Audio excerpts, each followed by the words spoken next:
Good evening, good afternoon, good morning, wherever you are on this Gooner planet of ours. Well, least it's slightly happy. That's all I can say.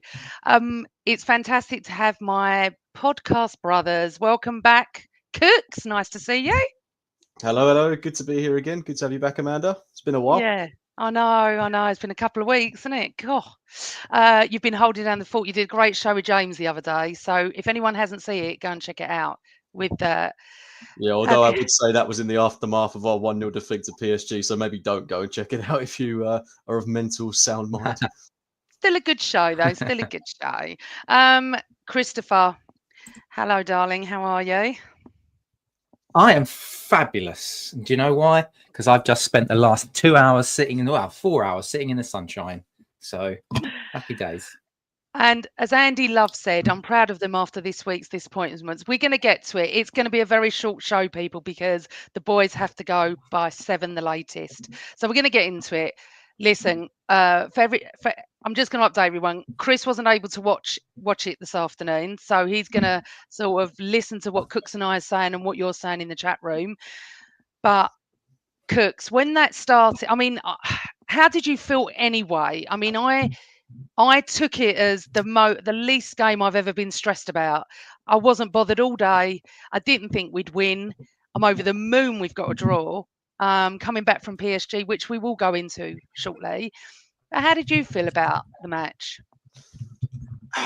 Just a bit unbothered about it, really, to be totally honest with you. I don't want to Yeah. sound too uninterested in an Arsenal game because obviously I want to get G'd up and excited about every Arsenal match. But obviously we exerted so much energy over both of these PSG games. Obviously that's what we've put our entire season into, to then go back to the Premier League where our results against the likes of Bournemouth, Crystal Palace and God knows how many other teams has just been falling off a cliff edge, really.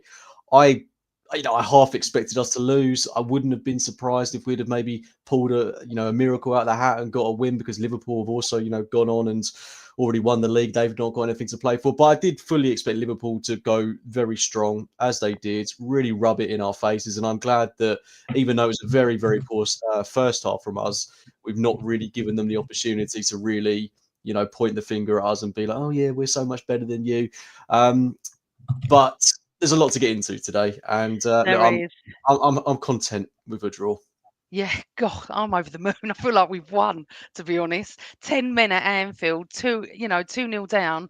I know it was 2-2 at the time that Mourinho got sent off, which is a big pain for us for next Sunday's game against Newcastle. Because unfortunately, as we all know, Chris, that we haven't qualified for the Champions League yet. Everyone below us is so close. We're not playing the best we have played. But you know what? I'm really proud, and I know you haven't seen it, but I'm really proud of that second half performance. He must have thrown teacups in there at half time, because we really weren't at the races. And when you see their first goal from a throw in, you'd feel like we had Keystone Cops as defenders. It was atrocious. But but what I did think was, you know, we're going to the whole big thing about the guard of honor, all that nonsense. I have to tell you, Liverpool fans, if you're watching this, we were not bothered. You lot made it a massive thing on social media. We gave you a guard of honor. You won the league. You deserve a guard of honor. That's it. I actually don't know what the whole big hoo-ha is. But we'll talk about the game, Chris, because you haven't seen it. The lineup, I thought Cooks, standard. I mean, I will say, I just want to talk about Waneri for a second. Carl read an article about the reason Waneri's not playing is that due to his fitness, due to the fact that the coaches have said don't play him for a long amount of time. I think that's right. Carl will. Oh, he's not in the chat room tonight, but there is an article saying that the coaches have told Arteta to be careful. Hence why I think we're seeing 5 or 10 minutes, because it doesn't make sense, Cooks, does it? We've got a real great creative boy there. He's not playing him. And no one's mentioning this. So I don't know where Carl read it, but apparently so. Yeah, I mean, it could be down to a number of reasons, whether Arteta just wants to manage his minutes. We're going through a very, very, very hostile period at the minute. And to throw him in, he might feel isn't the best thing to do. I'm sure many, including myself, would probably disagree with that sentiment. And I think going into next week's game against Newcastle, given how well Martinelli played leading the line essentially in that second half, I think you've got to start Nwaneri, especially on that left-hand side. I know he's played predominantly on the right, but if you've got a front three of Nwaneri on the left, Saka on the right, Martinelli through the middle, that's probably going to get people off their seats a bit. That's going to be a hell of a lot more exciting than what we've seen, over the past couple of months. And ultimately, we don't really have a choice because Trossard might be missing as well. So we're a bit threadbare in there, and God's help us. Let's hope Declan Rice is back for that game. But that wouldn't surprise me with Nwaneri if there's some fitness problems. But as well, let's be a bit realistic. 18 years old, only just 18 as well. He's not going to play every minute of every game, and I think he's just got to end the season as well as he can to have a really good pre-season, and let's ensure that he can be an integral part of the squad next season. Yeah, I mean, I just feel that, we all, I would love it came out because it's constant, going at Arteta about Nwaneri, but there's reasons. And if you look at Jack Wilshere and the injuries he had constantly, maybe that's what they're doing here. They're managing his minutes. Chris, I don't know if you've heard anything about Nwaneri or anything, but it would be nice to see him because I do feel like we need that at the moment. I think you need to also bear in mind that at the age that he is, like, growing pains is actually a thing. Like, people talk about it, but he's 17 years old, 17, 18. I think 17, isn't he? Like, he is going to go through, his body is going to go through changes in terms of his bone structure and things like that. So I suspect that they are just being super careful. I think you make a really, really good point about the Jack Wilshere situation because of the injuries that he suffered. But I think that Arsenal recognise that they have a generational talent in Nwaneri, but I think as well, the likes of you've got enough players that are good enough so that you can ease him in. I think this is another conversation for the summer, but if the squad was built and balanced well enough, he probably would be getting these sort of token minutes to bed him in anyway. But because we've just been decimated by injuries, and because this has been an unbalanced squad, which we all know about and we talked about since last summer, and I won't go into the detail of it because it's going to be plenty of podcast material for us over the summer. That's why I think they're managing it. And let's be honest, the league hasn't really meant anything for about a month, 6 weeks. And I mean, I've just Googled. I wonder what maybe we could set some new records for the most draws in a Premier League season. Sadly not, because Manchester City in 1993-94 got 18 draws in a season. So, if we draw against Newcastle and draw against Southampton, we'll be up there because we'll have had 16 draws in a season, and that is really the season. But what we're going to do is we're going to do an end of season pod, aren't we? We can go through all of that. How many times we have to? Yes, any times we've drawn from winning positions. You can do all the stats for that because you're our little stat man. But talk me through the first goal, Cooks, because I have to say, and I'm normally very positive, I'm absolutely disgusted that throw-in. I could have scored that. I could have headed that in. What were they doing? And this is my point, and I was talking to Chris about this a couple of weeks ago. You went on it. Gabriel is so underrated and so missed and has so been better than Saliba all season that I was even ending up arguing with an Arsenal fan and a West Ham fan about this about 3 weeks ago. And forget his cock-ups, forget that. I mean, look, players do. But God, how much do we miss Gabriel? And the way he will sort that line out at throw-ins and corners, Cooks. Yeah, for me, he's our best centre-half. I know people will disagree and say that Saliba's got all the elegance and he's a Rolls-Royce of a player. He absolutely is. He's had quite a few brain farts on many an occasion over the past month or so. But Gabriel, in terms of what he brings to the defence, like you say, in terms of leading the line, in terms of his danger on set pieces, in terms of clearing set pieces, I mean, he's huge. He is our defence. He's the bedrock of our defence, which is why, going off topic here, if we were to lose Saliba, whether it's this summer, next summer, whenever it may be, hopefully never, but if we were to lose him, I'd kind of be accepting of that because Gabriel's the one that I feel is so much more important to our defence and the way we play. Yeah. Saliba is just a luxury. He's such a beautiful, fantastic defender when he's on it, but he hasn't been recently. Let's be honest about it. But with that first goal, I mean, it was really lackadaisical from the whole defence. But Ben White, where was he on that? You know, he wasn't anywhere. I mean, Robertson, who put the ball in, just had so much space and so much time to put that ball in. It just seems to be really poor communication across the back line. But we should have had 2 goals of our own before that even hit the back of the net. You know, we had that chance from the set piece where Saka should have done a lot better in the opening stage of the game. And then we also had that mismatch where Partey won the ball very high up the pitch and just one of him or Trossard had to hit it. And in the end, they both just stared at it, let it go past them. So we should have been a couple of goals up. So to be 1-0 down at that point was exceedingly frustrating. And take us into the next one, Amanda. Let's get the second goal out of the way. Just want to talk about Saka. That free kick was fantastic, wasn't it? How well worked were that free kick where Saka should have scored in the first few minutes? I've not seen that before, Cooks. No, it was really good. It was a really good late run. No one picking him up. I'm surprised no one was on him at all. And we should have done better with it. Should have gone in the back of the net, 100%. Yeah. And it's hard because Chris hasn't seen it, but you'll understand what I mean, Chris. It was a brilliant free kick that we've not seen before. And unfortunately, it was on Saka's left foot. It didn't go in, obviously. And we could have been 1-0 up. So the first goal, so listen, this is bad enough, but wasn't it within 2 or 3 minutes they scored again? 90 seconds. Right, there we go. 90 seconds. And at that stage, when he put the ball in the net, I said to Cole, I hope this is not 7. Because that is how I could see it going. They were on top of, our legs had got everything. We just weren't at the races.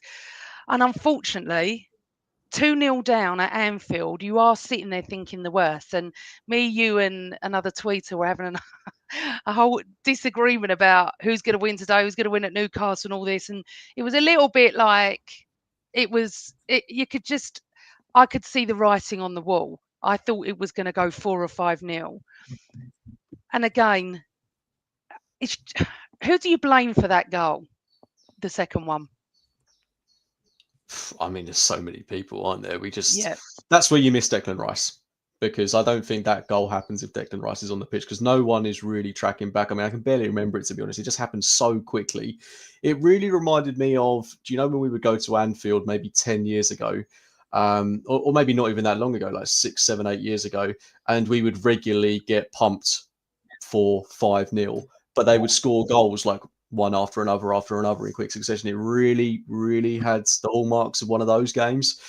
And I'm just glad that after that goal went in, we didn't just open the floodgates and we got to half time at 2-0, because, at that point, I wasn't confident at all that we would turn it around. I thought that's game over. That's game done. We're dead, buried. Worst we can do is concede even more, but let's try and keep it respectable, play for a bit of pride. It was just really poor from us all around. It was un-Arsenal-like. It was unprofessional. Certainly not the standards that we've come to expect recently. And like Mr. Blobby says right there, it was a defence splitting ball. Yeah, it was. So we're 2-0 down, and there were times where I felt like, even Neville said, I mean, I don't even want to go into Gary Neville, how annoyed I got with him today, but he did say this was always going to be a tough game after PSG. We notoriously don't play that well, Chris, do we, after Champions League? But what you haven't seen is, I mean, if you're ever going to think that the PGMOL have got something against us and pro Liverpool, was the strangle on Saka. Did you see that, Cooks? Yeah. Well, I've seen it as well. Right. So, I've Chris, seen it as well. Let me tell you something. It wasn't even mentioned. So when they went to it, Neville went, "Oh, he's got to get tight on him there." And what was the other commentator, Peter somebody, Drury, went, "Well, it was very tight there," and then just moved on. What, Chris? It wasn't even mentioned. Nothing. I don't understand it. So there's a few things I think on that. Number one, this game is basically a dead rubber, and the media are all over Liverpool as champions, so they can do no wrong. It's fine, it happens. If it was the boot was on the other foot, I think even they would probably be minimising things because they are the golden children at the moment. It's fine. We just have to take our licks on that one. I do think as well there's an element of I'm contradicting this, but Liverpool have basically had that all season. I think JJ had said something around Van Dijk getting away with, well, a few of them getting away with everything. Oh, Van Dijk literally this season has a show reel. I've seen it of about 6 or 7. One of them was at the reverse of this fixture on Kai Havertz. He's got a show reel of times in which he probably should have been sent off, but didn't get it. I think from my perspective, I'm a bit like, get this season in the bin. This is why I didn't watch today. I can't be asked with it anymore. The season died after PSG. Screw it. Fuck it. I don't care. Let's just get to the summer, regroup. There is work to do. There's a little bit of surgery to be done on this squad, I think. And let's see if we can go again. And I don't believe that Liverpool will be as fortunate from a injuries point of view. And I don't think we will be as unfortunate from an injuries point of view. But there is still work to do for us next season. Yeah, I mean, I don't know. It drives me insane when I see these fouls that are not given for us. Anyway, so we go in. It's 2-0. We want to move on because there's other stuff I want to talk about. 2-0. We come out second half, Chris, and we are like a different side. He must have thrown teacups. That's all I can say. We were on it. We were passing. We were breaking a bit faster. You could tell that they were going for it, Cooks, weren't they? And it just seemed to open up for us. And talk us through Martinelli's goal, which I think he deserved. Yeah, I mean, it was really straightforward, actually. Just a really nice cross from Trossard, who was given a lot of time and space to do it.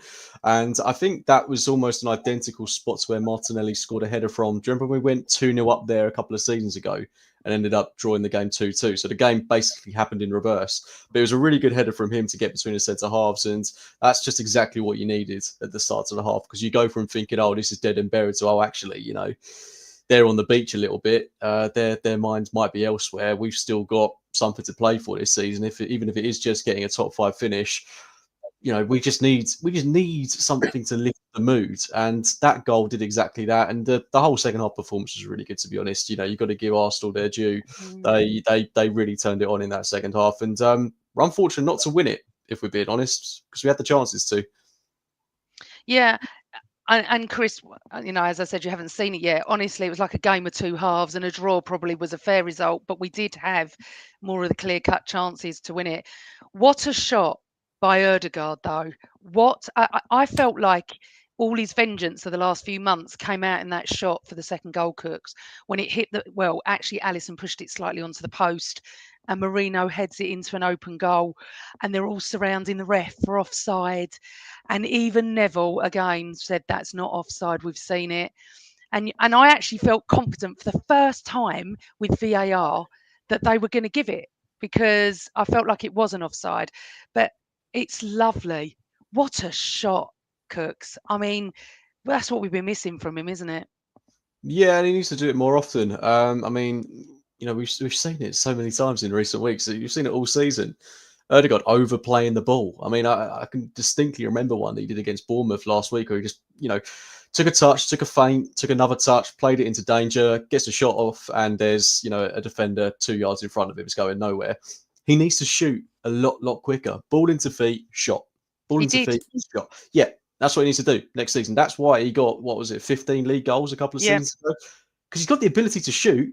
The problem is the timing of it right now. He's overplaying it. He's overthinking it. If he just shoots a lot more often from 20, 25 yards out, we'll see him get a hell of a lot more goals next season. Can I just jump in just for 2 seconds? I think that's the difference. One of the differences between us and them. Liverpool they go for it. They will have pot shots. They will take their chance. They will have a go. You know, and I think Arteta has basically drilled into the team a certain style, and so they don't take. In the summer, he needs to be sitting down and saying, if you're on the edge of the D and there's even a split second, don't take that extra touch. Just go.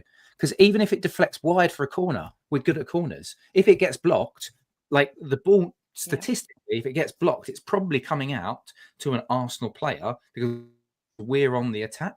So a block shot that comes back to us, we can recycle it. A block shot that goes wide, we can have a corner. A block shot that the goalkeeper saves, again, you know, you've got to follow up on a rebound, or it goes in. So, like, we've got to be doing that more next season. And Arteta needs to shift it.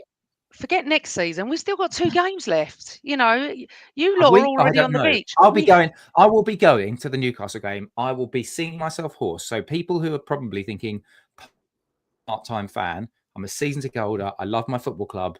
I was following it, but I didn't want to get the stress of watching a game which I had no faith in.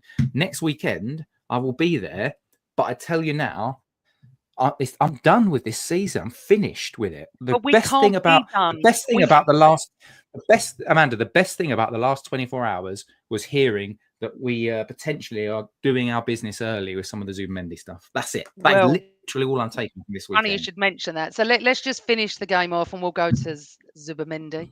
I thought we did really well. So Marino got second yellow carded, 100% a yellow card. So there's no arguments from us on that. He was silly. He had moments in this game where he was silly, but he scored our second goal, so I'm not going to moan about him. Next week's going to be a slight problem. We have to win. You know that, because forget second, third, fourth. It doesn't matter where we come, obviously. It would be lovely to finish second. I really want that. But, you know, we have to beat Newcastle. If we beat Newcastle, I think that's it. We're in the Champions League. Can I just interrupt? We don't have to win. Even if we do draw FC, by the way, I'm looking at the league table. We're on 69. The best Chelsea can do is 69 points. Chelsea's goal difference is plus 19, and our goal difference is plus 33. So basically, if we get a draw against Newcastle, we are assured Champions League football next season. Because it will be, Chelsea will have to score something like, they'll have to win like 12, 13, 14, 15 nil in order to overcome us. And Villa, their goal difference, and they're in the Europa League positions, is 7. So Villa would have to score like 25 goals, and the best Villa can do is 69, and we're on 68 points. So basically, in the next 2 games, I don't even care. Just get a point. I don't care. I don't care about finishing second. I don't care about finishing it doesn't third. matter. It doesn't matter. It no, really but to be fair, doesn't. what I would say to that, guys, is okay. I'm of the opinion that we will lose next weekend. Sorry, I'm not. But if we do get a point against Newcastle and we beat Southampton, that's second guaranteed.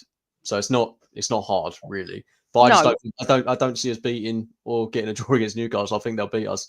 No, I think we'll win, and I've said that, and we were arguing about this, but I think we'll win next Sunday, and I think now even more so we'll win, especially as that little fight back. Everyone will be up for it. And it's the last game of the season at home as well. And there'll be fight in the team. It's the only problem is, and as actually I was just about to say this, what James said, because we haven't got Marino, have we? And Trossard looks injured. Unfortunately, he went off. Don't think it's a hamstring. Looks like something else. So it will be interesting to see. That front three of Saka, Wanyeri, Martinelli. Oh my God, it would be fantastic, wouldn't it? We all agree. But I don't think he's going to do that. Yeah. Anyway, let's just move on because we haven't got long. 7 minutes left. So there has been, first of all, let me say well done to the Arsenal women for coming second and going off to the Champions League final. I actually watched that game yesterday, and I don't watch the Arsenal women, and it was absolutely brilliant. I think I'm going to start watching. I also watched that game. Yeah, I'm really surprised. I was really I really enjoyed it. It's hard watching both. I don't have time, but I thought, you know what, I'm going to sit and watch this whole game and see what everyone's on about. Really good football, really well done. So proud that they came second off to the Champions League final. So we'll all be supporting them. What other bits have I got to say? I want to just point out something before we move on. I don't know if anyone watched the Forest Leicester game and saw what their director did to Nuno on the pitch. Have you two seen this? Chris, he comes up, right? So he's saying goodbye, Nuno, because I think it must be their last home game of the season or whatever. Director comes on and has a go at him in front of the TV cameras because they got a draw against Leicester. It'll be all over the news. It was unbelievably so disgusting what he's done, especially how well Forest have done this season. That to me is just uncouth. For the people out there that are older my age, you understand that. Zubimendi, I don't talk transfers. However, it does look like it's a little bit of a dead cert, doesn't it, Chris? Yeah, by the sounds of it, all the noises are. But James, you've been to a lot of the AST stuff. You've done filming at it and things like that. And I feel like there was about 3-4 months ago. I think Henry Rinter or someone was saying at one of the AST meetings that like Arsenal are pretty much confident that it's done. Or it might have been Darren, whatever it was from them near. I can't remember. But good player. I think it's a good move. I think it's a replacement for Jorginho. It's an upgrade on Jorginho. It'll be a guy that is going to. Part of me thinks, I wonder if we might even trigger, like, I might even see if we can get another year out of Thomas Partey and sign that contract up. If you then replace Jorginho with Zubimendi, the thing I like about it as well, I know there's some question marks around his physicality, or some question marks around him as a player. I've seen Harry Simeon, my old mate Harry, saying some things, but I think it's a good deal. It's a deal that's done early. It's a deal that Arsenal can trigger. And they're after this goalkeeper as well. If they do that quickly as well, then we've got to spend the rest of the summer getting the right striker and the right attacking options in. So get that stuff done, tick, and then move on.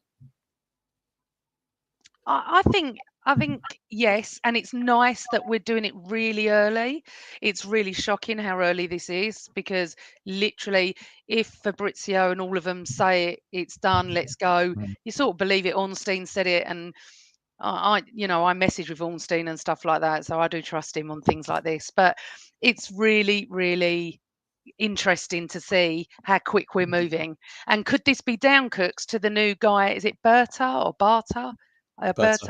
Berta. Could it be down to him? I hope so, but I think Zubimendi's, been cooking away quite nicely in the background this season. I'm just really pleased that the club just aren't wasting any time. They recognise that there's a problem. Let's try and solve it as soon as we can. And I think I think we'll see that striking option come in very soon after. I wouldn't be surprised if that gets sewn up in June. If not early July, because they want to bring them in for the pre-season tour. But I think, we're doing all the right stuff. And let's not forget, like, Zubimendi has a release clause. Another player that we're looking at, Williams has a release clause. Garcia has a release clause. You don't really have to do much negotiating in these instances. You have that advantage of having a release clause. You know what the price is. If you want the player, go and pay it, or maybe be a bit cheeky and try and get them just under value. So let's go in there. Let's do it quickly. If we can get 3 players in June, that would be amazing. And then we can spend the rest of the time filling gaps, identifying further problems, signing some more luxury players, just making sure we've got depth and ample options in the squad. That's what I want to see. But also, we've got to do some business in terms of outgoings. We've still got players like Tavares, Sambi Lokonga that we need to move on. And then what do you do about someone like Thomas Partey? Do you keep him on? But I'm really excited about Zubimendi. I think he's an upgrade on Jorginho. And I think last season we played some of our best midfield when we had Jorginho and Declan Rice playing as more of a traditional midfield too. So I think it's going to work out really, really well. I'm excited about it. Yeah. Well, I don't do the transfer thing, but we do need. It's going to be a big summer for us. I mean, Jorginho's going, isn't it? There's loads. It could be a real big one this summer, and please God, because we so need a striker. And I just want to pick your brains on this just quickly, because we're going to go soon. The fact that 16th placed and 17th placed teams are in a Europa final, one of those will be going into the Champions League. Now, obviously, we detest Spurs and we detest United, but I'm a United fan that day, without any shadow of a doubt.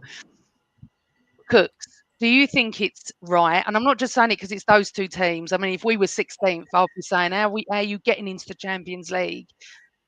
Because you've beaten a few Farmers teams. And it's not me being, honestly, that it's Tottenham United. Yeah, I've got mixed feelings on it, really, because obviously if we were in that situation, we would want to win the Europa League to get into the Champions League. And we've been there, right? Remember under Unai Emery when we, bottled the top 4, then we went to Europa League. We had to win that to get Champions League football. And we've been there under Arteta, and we've had the 8th place finishes, and the Europa League has kind of been our saving grace. If we win that, we're back in the Champions League. But I think the problem I've got with the Europa League now is that it feels like it's lost quite a lot of credibility, because where teams from the Champions League are no longer dropping down into the Europa League and making it so much more competitive, it's just like, it just feels a bit mediocre. Like it really does feel a little, I don't want to use the word tin pot, but it's definitely not as strong as it is when, likes of Barcelona were dropping down into that competition not too long ago. Really good teams that were in really strong groups in the group stage of the Champions League would find themselves in the Europa League just because they happened to be in a really strong Champions League group. And then it made the Europa League so much more interesting, so much more exciting. You had Atletico Madrid in there, you had serious teams. But you can't tell me beating Bodo Glimt in the semi-final of the Europa League is in any way having a better season than what we've had. Okay, you might win the Europa League, you might go on and get a piece of silverware, European trophy, but that tournament has nowhere near as much credibility as the Champions League. With all due respect, you're playing Bodo and Bilbao sides that aren't as good as they should have been in that game. And we're having to play the likes of PSG, Real Madrid, Inter Milan in the group stages. We've played the best of the best. It's in no way comparable. No way comparable. And it's just a little bit embarrassing for those teams, I think, that it feels like they're obviously not purposely losing games in the Premier League. But you look at United. They both lost today, didn't they? You look at them in the Premier League now, any given weekend, it's a loss. Another loss. Oh, well, it's not even funny anymore. They just lose, because they've got nothing to play for whatsoever in the Premier League. But it's just pitiful. Like, I'm not having this argument that they've had a better season than us if one of them wins the Europa League. Because for whoever loses has had a beyond embarrassing season. But not a better season, but a better outcome, Chris. It's a trophy. It's a Europa trophy. What do you think? Probably. I would actually say that, ultimately that's what we want to do. And I do a thing that I do with my mates, my sixth form mates, and I've been getting it in the ear from a couple of on the WhatsApp groups from a couple of the Tottenham fans there. And one of them will be showing up fully in his Tottenham kit if they end up winning, to the summer barbecue that I do. I've actually pinched one of the North Londoners red glass plastic cups you get from the Emirates so that I can serve him all of his drinks in it. It's going to be hard if Tottenham win this. It is. But I think my view, just quickly, I need to go, but my view is that I do believe it's the right thing to win a Champions League spot if you win the competition. But I'm with you, James. This competition has been massively devalued.